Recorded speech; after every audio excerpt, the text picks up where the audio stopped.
Okay.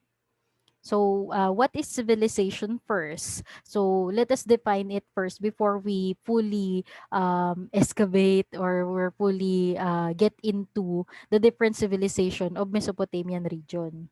So, civilization is actually viewed as a complex human society, usually made up of different cities with certain characteristic of cultural and technological advancement.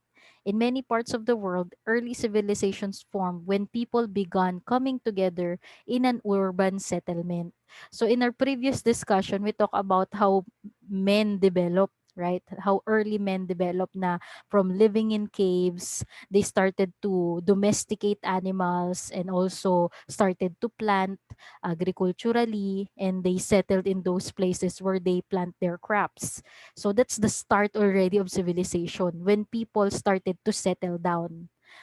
Recitation question: what do you call a group of individual who do not have permanent address or they transfer from place to place? Roa, Bettina.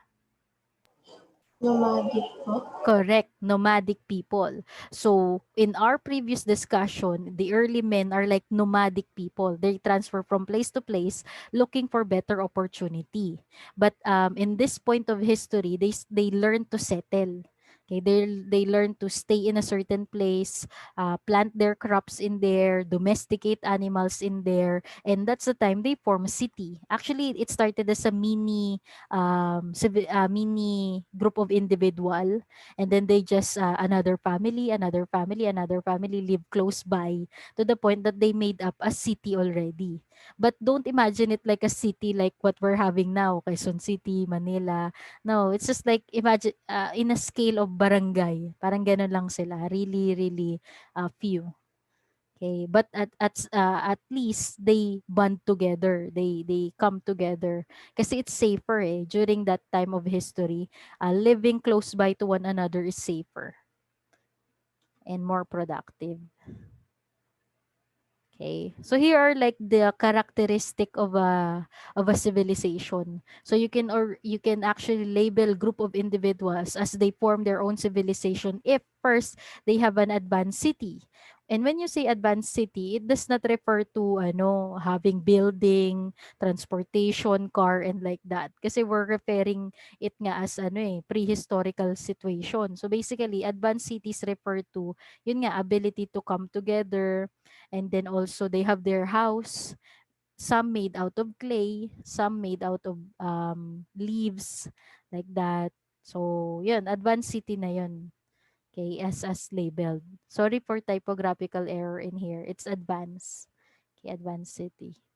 Next, they have specialized workers. So there are people in charge of the planting, there are people in charge of hunting or getting water and things like that. So they have specialized work.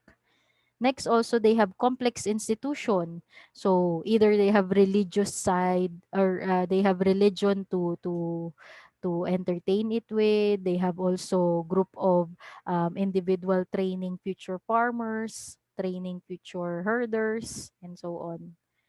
Next, also, it will be called a civilization if they have system of writing.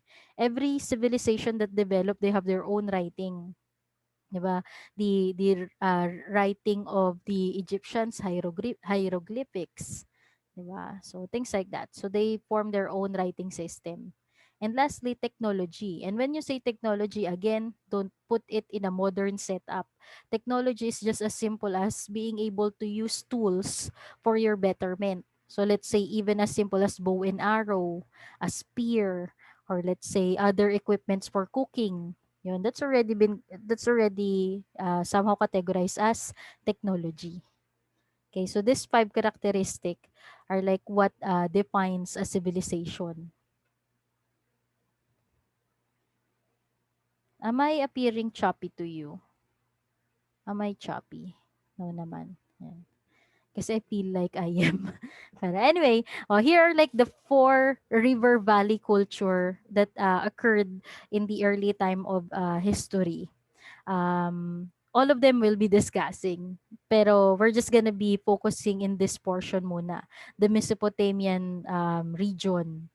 Okay, so in every river valley civilization that arise in the world or in prehistory, there are actually always nearby a river. 'Di ba? I keep on mentioning to you how important rivers are in development of history. So, yun nga. So, in the Mesopotamian region, they're very fortunate to actually be surrounded by two river valleys. So, the Tigris and Euphrates. So this is what our entire topic is all about. The Mesopotamian region, also known as the cradle of civilization. So it is like the group of civilization that actually started most of the known historical situation in the past. So very sila, very important. Mesopotamian region. So Mesopotamian region is actually called as Fertile Crescent.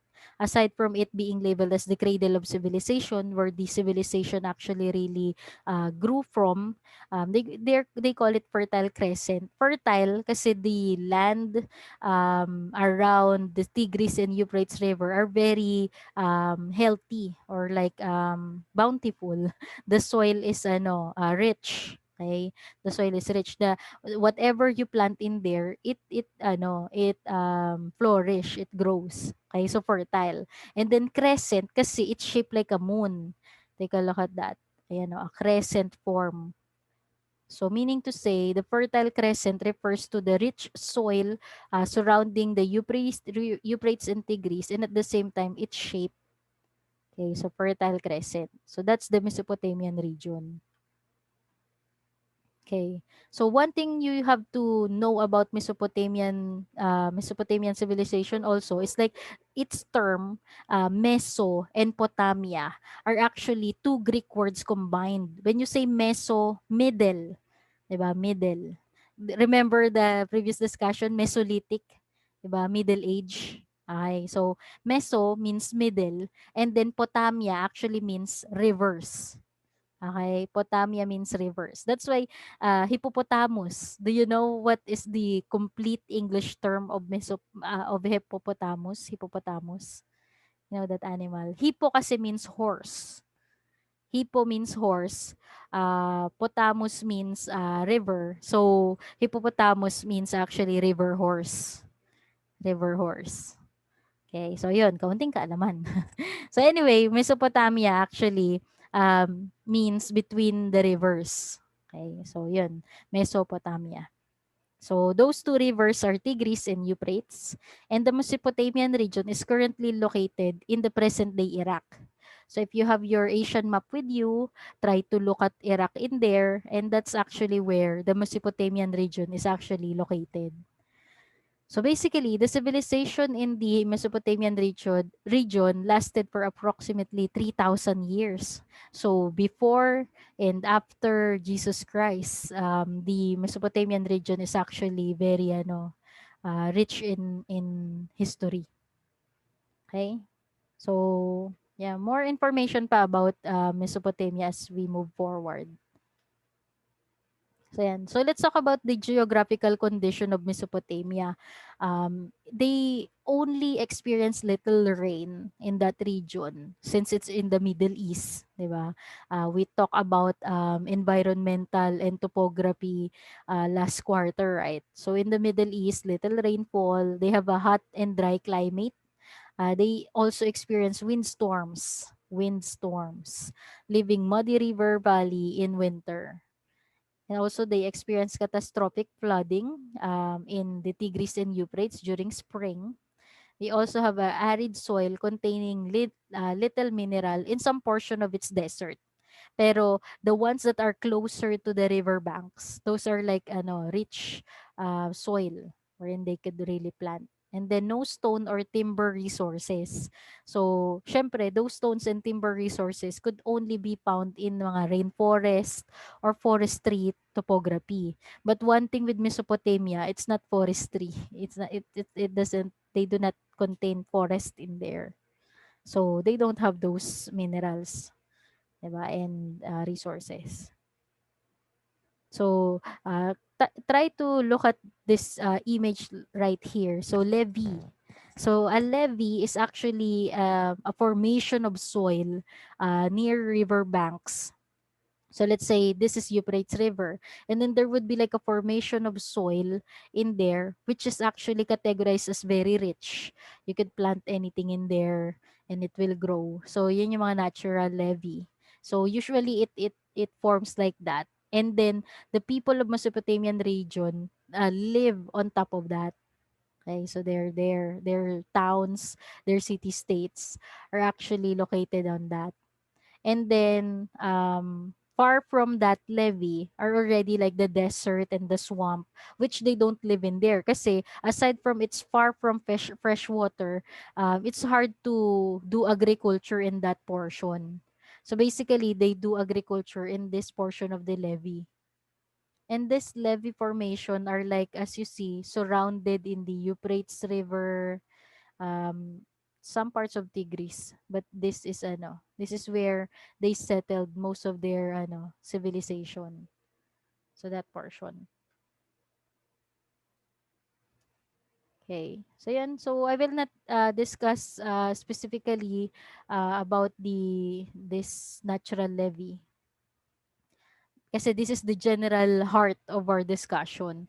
So the different civilization that settled in Mesopotamia. So what we're gonna be discussing is like the Sumerian or the Sumer, the Akkad or Akkadian, the Babylonian, Hittites, Assyrian, and Chaldean, also known as Babylonian. Okay. So let's talk about the Sumerian first. So actually, I use this chart. If you want to remember all the civilization that settled in the Fertile Crescent, this is like the summary of it. Okay, so we'll discuss this first. Sumerian. Okay, so the Sumerian people, they are known with their social and economic prosperity. They're also considered one of the smartest people lived in the Mesopotamian region. They're actually able to irrigate fields and produce three main crops such as barley, dates, and sesame seed. Were you able to taste a date? Date. Ayan. Mukha siyang ubas na malaki. Like it looks like that. And then its appearance really look like a grapes. And It the first says time, it makes you poop. yes, yes. And then the first time I actually saw it, it looks like a poop. First time I actually saw it, I thought it's a big grape, like a big grape, like a prunes. So I bite it. I really thought it's delicious. Pero it tastes like like parang it's like ano ba nutty with soil taste. But it doesn't taste like a fruit. It doesn't taste like a fruit. It has such a strong taste. So yun, they are known to that product. Sesame seed, I believe you're familiar with that. Barley, of course, the ones that are used in making bread. Yun. So yan. Also, they're able to build canals, dikes, dams, and drainage system. Everything that could actually help for the control of water in the Tigris and Euphrates. They're able to improve that. And they also credited to be the one who invented the wheel. So the wheel, you put the wagon in there, then it's easy to drag. Now, whatever you put in the wheel, it's easy to transport. Okay, and then also the abundance of food led to steady increase of population. So since they're able to navigate water, they able to actually plant crops. So there's abundance of food, and when there's abundance of food, of course, people are happier and they live longer. They get to produce more children because life is easy somehow. Okay, so they are considered the first city of the world, the Sumerian city. Okay, so they develop a trade system with bartering, and also individuals could only rent land from the priest, and most of the profits of trade went to temple. However, the Sumerians were not successful in unification of different city-state. So they're good with themselves, pero them being a conqueror or somehow mingling with other city-states, it's really hard for them to unify that. Kasi they're very secluded in their own realm. So this is an example of a ziggurat. So it depicts like as if it's a pyramid, right? But one thing with its difference, it may look like it's like a pyramid, but the pyramid kasi is built so that the remains or the body of the dead pharaoh could actually be put in there. So basically, a pyramid is like a tomb, but ziggurat, it's not a tomb. It's a temple. And some are actually used for ano for political meeting or things like that. Okay, for official meetings. So that's the difference of ziggurat to a pyramid. Ziggurat is a temple or official government establishment. Next, the Akkadian.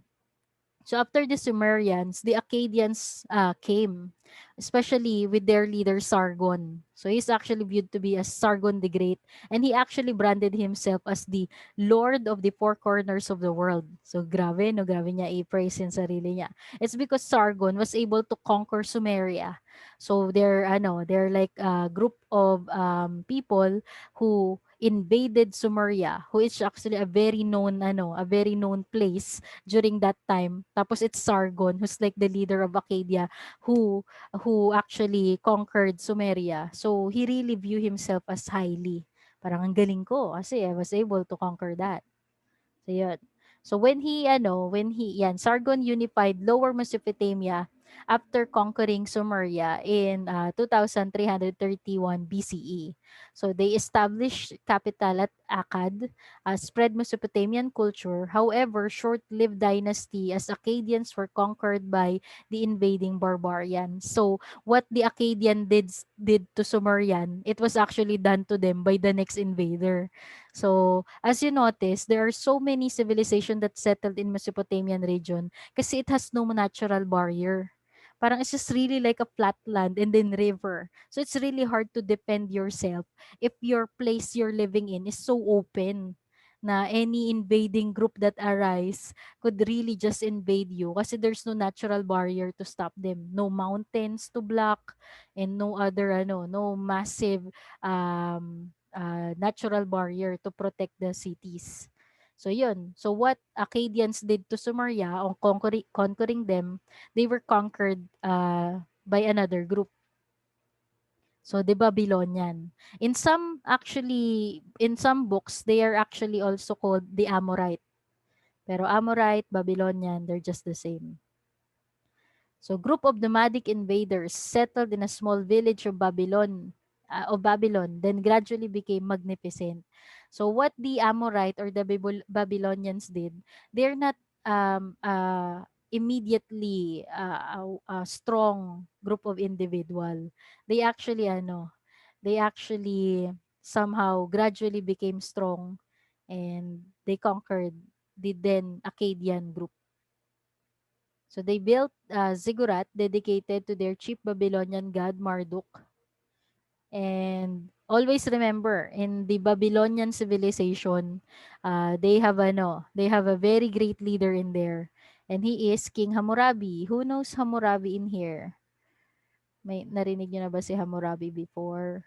No. Okay, so meaning I'm the first one who will tell you about Hammurabi. So he's actually one of the greatest leaders in the world. Hammurabi kasi started this idea of the eye for an eye, tooth for a tooth. So the idea of death penalty. When you did something wrong, you will be killed. So it's Hammurabi's known contribution to mankind.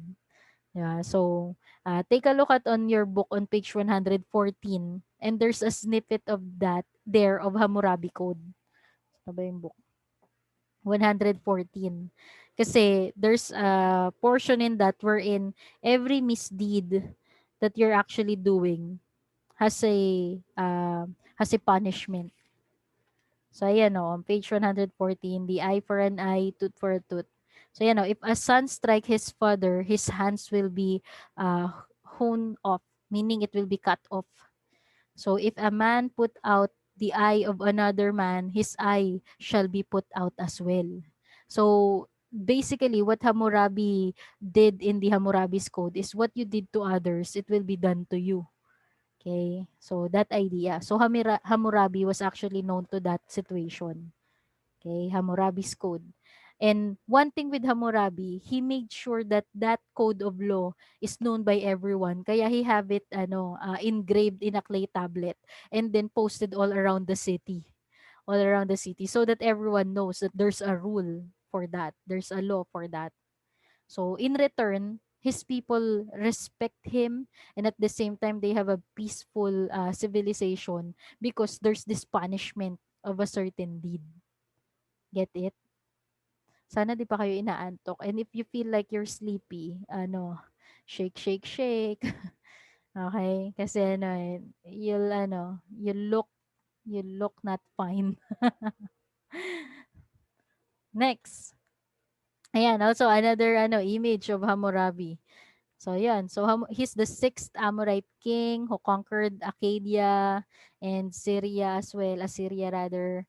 So he built new walls to protect the city, so and so on and so forth. You just somehow read it on your own. Pero what I'm trying to say in here is Hammurabi is really known in history as being a just leader. He is also like a leader of action. Ayun. It's just his harsh. A lot of books actually define him as a harsh leader because of his Hammurabi code. Yan. And yeah, I will not discuss that any further. Basta basically, the idea of Hammurabi code is like what you did to others, it will be done to you as punishment. Next, let's talk about the Hittite civilization. So here are like some images of the Hittite civilization I was able to find in the internet. So they are known invaders from Asia. So they did not originated from the Mesopotamian region. They're from Asia. They went to Mesopotamia and they see the vast richness of the land. So they conquer it. When they conquer it, Hammurabi is no longer existing. So Hammurabi is long gone. And then came the Hittite, and then they adapted the Babylonian culture. So basically, they conquer Babylonia or that entire Mesopotamian region, but they did not erase the identity of the Babylonians, but rather they embrace it. They embrace the Babylonian culture. They are known to be skillful strategic metal workers. So as you see, they are known with their equipment such as spear and sword and shield. Yan. And they believe to be the one that introduces the Iron Age in Mesopotamian region. So they're actually able to use that technique of actually getting a portion of a soil, tapos parang grinding it and then putting it in a hot furnace. So pinainit that group of soil. Tapos once you remove the soil in there, you will actually see that there are like metal fragments in those soil na nagdikit-dikit once you actually put it in a hot furnace. So basically, they're able to get a chunk of metal out of this pile of soil. They put it in a hot furnace, and then the metal in it somehow chunk together. And then once they get that, they will melt it. And once they melt it, they will put it in a mold. So they could actually create sword. They could create spear or whatever it is that they need out of metal. So for a long period of time kasi in the Mesopotamian region, they're using clay, which constantly getting broken. But now with the introduction of the iron in this civilization, yun, good contribution yun in behalf of the Hittites. Diba? Good for warfare and at the same time other equipments made out of metal. However, they were conquered and destroyed by the Assyrian. So Assyrians are the next. Ayan. So if you're gonna look at the appearance pa lang, by the way they actually have themselves, even they introduced the Iron Age, it's actually the Assyrians who maximizes the usage of iron. Kasi they even created bow and arrow for that and other protective gear for them. So here are like the Assyrian. So their name actually originated from their chief god. So they worship this god named Asur. That's why the people of Asur are called Assyrian. Okay, so that's why they call themselves Assyrians. So they have a highly disciplined army. They are harsh but efficient. They ask for taxes in their conquered places. So their main objective talaga is really to gather resources. So whenever they conquer a land, they ask them to pay them as tribute, okay, or as a tribute. So meaning to say, if they will not pay, they will be killed or they will be put into slavery. Okay, and for most of the civilization in the past, they're putting their capital in Babylonia and things like that. Pero this group of individual, they put their capital in Nineveh. Okay, Nineveh. And one thing with the Assyrians, they may look very harsh and cruel, but actually they're the first civilization who actually compiled history, compiled written works, and put it in a library. Kasi they make sure the information are stored. So actually all the information we know from the past, majority of it, we owe it to the Assyrian. Kasi they keep record. Okay, they compile it in library. Ayos ba? Okay. How I miss face-to-face classes. Kasi I feel like you're departing already. Your brains are not, or your imagination are already not in here. Pero lang, bear with me. Next, the Chaldean. Ito, the plantito and plantita of the ancient civilization. Why did I say that? It's because the Chaldean civilization is known for their Hanging Garden of Babylon. So the Hanging Garden of Babylon is actually their city, and then they cover it with walls. So it's like a city with wall protection. Maybe because the leaders of the Chaldean know about the constant attack happening in Sumeria. So what they actually did, they cover their city with walls, and to limit the going out and going in, and also to protect themselves. And as they cover it with walls, of course, they even put plants surrounding it so that they could actually harvest it when they need, and also for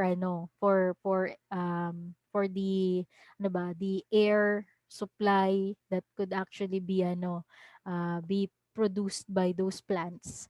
So kaya it's actually really really beautiful. The Hanging Garden of Babylon is considered to be one of the ninth wonder of the world. It's just that it's no longer evident, it's no longer existing.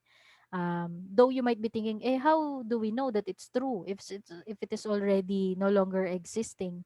It's because there are so many accounts, testimony in the past, na there are a lot of parang written works stated that indeed Babylon, the Hanging Garden of Babylon existed. It's just it got destroyed over the years. Okay. So the group of the Chaldean, actually, they're like this two group who's like okay with each other, like the group of Medes and then the Chaldean. It's just like the Medes settled mostly in the north of Mesopotamia, and then the group of the Chaldeans are the one who stayed in the Babylonian proper, and then they're the ones who became really powerful and majestic compared to their counterpart in Medes. So the famous Chaldean leader is Nebuchadnezzar. So if you're somehow accustomed to Bible information, actually Nebuchadnezzar was mentioned in the Bible. However, that is a far Nebuchadnezzar. Parang I think he's like sixth or seventh Nebuchadnezzar. What we're discussing in here is like the first Nebuchadnezzar. So he's the one who built the Hanging Garden of Babylon. He have those massive walls protecting the city proper. It's a symbol of power. When he was actually able to finish it, grabe yung achievement niya with that. And then people look up to him that he was actually able to finish such majestic infrastructure. Take a look at it in this image. 'Di ba? Whoever is the leader of such building or that such city, you will take pride eh. And also, one thing with the Chaldean, they are known mathematicians and astronomers. However, after Nebuchadnezzar, there was a civil war that ignited within the Chaldean civilization, and it weakened their government. sakto pa, there came another conquerors, the Persian. So, in short, Chaldean crumbled, and then a new leadership arise with the form of the Persian. Okay? So we only have 2 minutes left for this Zoom meeting. I'll renew another one kasi we still have other things to discuss. Okay? So as I renew this, you could actually drink water, shake, shake, shake para you will not feel very sleepy. Diba? Okay. Click the same link na